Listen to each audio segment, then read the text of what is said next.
وہ بتانے سے پہلے میں آپ کو یہ کہنا چاہوں گا کہ یہ جو قانون ہے امتیازی سلوک سے بچاؤ کا، یہ فرد کے لیے ہے، انفرادی ہے، انڈیویجول ہے، کمپنیز یا ٹریننگز ایسوسیشنز کے لیے نہیں ہے۔ یہاں پہ جیسے ہم مسلمان ہیں، اگر مسلمان گروپ کے بارے میں اگر کوئی بات کرتا ہے تو وہ گروہ کی بات آتی ہے۔ اگر کسی اکیلے کو، اگر کوئی مسلمان کو وہ تضحیک کا نشانہ بنائے گا تو وہ قانون اس پہ لاگو ہو جائے گا، لیکن پورے اجتماع پہ،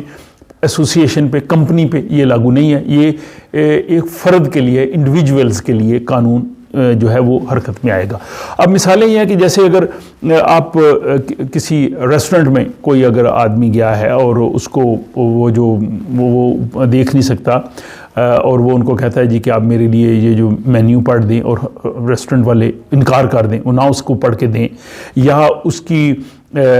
جو ہے وہ جسمانی کسی مسئلے کی وجہ سے اس کو وہاں پہ وہ انٹرنس نہ دیں، تو یہ جو ہے وہ ڈسکریمنیشن میں آئے گا اور اس پہ وہ آدمی جو ہے وہ کیس کر سکتا ہے۔ اس کے بعد یہ ہے کہ اگر کسی جاب پہ جو وہ ادارہ ہے یا جو باس ہے وہ کسی کو کم تنخواہ دیتا ہے اور کسی کو زیادہ دیتا ہے اور اس کی بنیاد صرف وہ جنس کی وجہ سے رکھتا ہے، تو وہ بھی جو ہے جنس کی بنیاد پہ، سیکس کی بنیاد پہ جو ملازمین ہوتے ہیں ان کی تنخواہوں میں فرق نہیں کیا جا سکتا۔ اگر کوئی کرے گا تو وہ اس کا جرم ہے۔ اس کے بعد ایک صورت یہ بھی ہے کہ اگر جو کسی ملازمت پہ جو باس ہے وہ کسی کے ساتھ جنسی اشارے کرے یا جنسی طور پہ کسی کو چھیڑنے کی کوشش کرے، ڈائریکٹلی انڈائریکٹلی کسی طرح سے بھی، جو آوازیں کسے یا کوئی اشارہ کرے یا کسی کو ہاتھ لگائے، تو وہ بھی جو ہے وہ اس میں ہراسمنٹ میں آتا ہے، وہ بھی اس میں ڈسکریمنیشن میں آتا ہے۔ پھر یہ ہے کہ اسکول میں اگر ٹیچر کسی اسٹوڈنٹ کو اگر کسی نے اسکارف لیا ہوا ہے تو وہ اس کو تنگ کرے، ٹیز کرے، مذاق کرے، نشانہ بنائے، تو وہ بھی جو ہے وہ ہراسمنٹ میں آتا ہے اگر کسی کو اس بنیاد پہ، اور یہ کسی اور جگہ پہ بھی ہو سکتا ہے، اگر کسی جاب پہ بھی کسی نے جو ہے وہ کیا ہے۔ یہ جو میں چیزیں بتا رہا ہوں یہ سویڈن میں رہنے والے تمام لوگوں کو یہ حقوق حاصل ہیں، خواہ وہ یہاں کے سٹیزن ہیں، خواہ وہ ورک پرمٹ پہ ہیں، خواہ وہ اسٹوڈنٹس ہیں، ایون کوئی اگر اسائلم پہ بھی ہے، اگر وہ سویڈن میں رہ رہا ہے تو ایز اے سویڈن میں رہنے کی وجہ سے اس کو یہ قانون جو ہے وہ ہیلپ کرتا ہے۔ تو اس کے لیے ضروری نہیں کہ نیشنلٹی ہو، کوئی بھی جو سویڈن میں کسی طرح سے بھی لیگلی رہ رہا ہے، اگر بلکہ اگر کوئی وزٹر آیا اگر اس کے ساتھ بھی اس طرح کا مسئلہ ہوا ہے تو وہ بھی قانون کا دروازہ کھٹکھٹا سکتا ہے، کیونکہ لاء سب کے لیے برابر ہے۔ اس کے بعد ہے کہ اگلی صورتحال یہ ہے کہ اگر کوئی ڈینٹسٹ جو ہے، وہ دانتوں کا ڈاکٹر جو ہے، وہ اگر کوئی شخص، کوئی مرد جو ہے وہ عورتوں والے کپڑے پہن کے جائے اور اس کا وہ مذاق اڑائے اور اس کو وہ کہ جی کہ میں نے تمہارا ٹریٹمنٹ نہیں کرنا، تو وہ بھی ڈسکریمنیشن میں آتا ہے۔ مجھے یاد ہے کافی عرصہ پہلے ایک ڈینٹسٹ تھا، اس کے پاس 2 لڑکیاں گئی تھیں جو یہاں پہ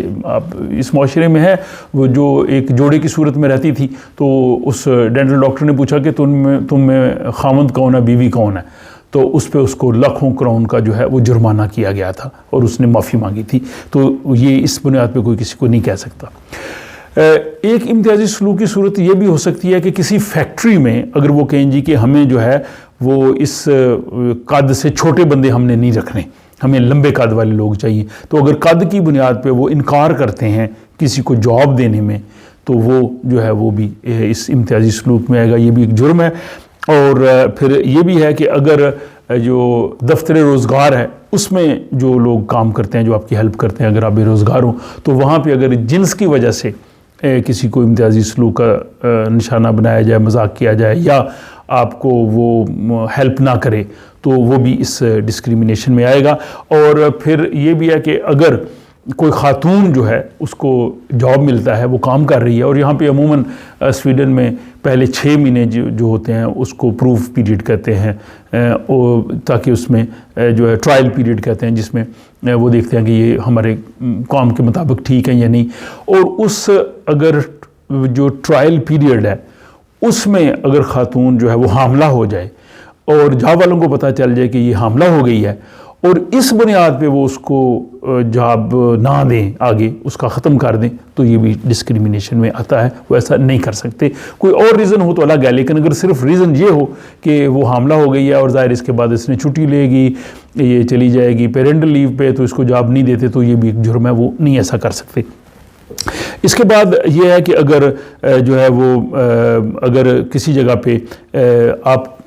غیر ملکی ہونے کی وجہ سے اگر آپ کو صرف انٹرویو پہ نہ بلایا جائے، اگر آپ کسی جاب کے لیے اپلائی کرتے ہیں اور آپ کا نام کی وجہ سے ظاہر پتہ چل جاتا ہے، تو اگر آپ کو یہ آپ سمجھتے ہیں کہ میری جو شارٹ لسٹنگ نہیں ہوئی اور مجھ کو کام اس لیے نہیں دیا جا رہا کہ میں غیر ملکی ہوں، تو یہ بھی آپ جا سکتے ہیں۔ اور ایک اور صورت یہ ہے کہ اگر کوئی عمر رسیدہ شخص بینک سے جو ہے وہ قرضہ لینے کی کوشش کرے اور بینک صرف اس وجہ سے اس کو قرض نہ دے کہ تمہاری عمر زیادہ ہے، تو یہ بھی ڈسکریمنیشن میں آتا ہے۔ تو یہ میں سمجھتا ہوں کہ بہت ہی اہم ویڈیو ہے۔ آج ہم نے یہ بات کی ہے کہ ڈسکریمنیشن کہتے کسے ہیں اور کون سی 6 صورتیں ہیں حکومت چاہتی ہے کہ وہ ڈسکریمنیشن امتیازی سلوک نہ ہو، اور اس کی ایگزامپلس کیا ہیں۔ اب آئندہ آنے والی ویڈیوز میں اس پہ ہم تفصیل سے بات کریں گے کہ اگر کسی کے ساتھ ہو جائے کوئی امتیازی سلوک تو اس کو کیا کرنا چاہیے، قانون کیا ہے، طریقہ کار کیا ہے، اس کے مختلف جو ہیں وہ سٹیپس کیا ہیں، اور کون سی ایسی چیزیں ہیں کہ جو امتیازی سلوک میں نہیں آتی، یہ بھی ہمیں علم ہونا چاہیے۔ تو مجھے اس ویڈیو کے بارے میں اپنی رائے سے ضرور آگاہ کیجیے۔ اگر آپ کو یہ اچھی لگی ہے تو دوستوں سے شیئر بھی کیجیے، اور اگر آپ چینل کو سبسکرائب کر دیں گے تو آئندہ آنے والی جو بہت ہی امپورٹنٹ ویڈیوز ہیں اسی سلسلے میں اور معلوماتی، تو وہ بھی آپ کو دیکھنے میں ملتی رہیں گی۔ اپنا خیال رکھیے گا اور مجھے اجازت دیجیے۔ خدا حافظ۔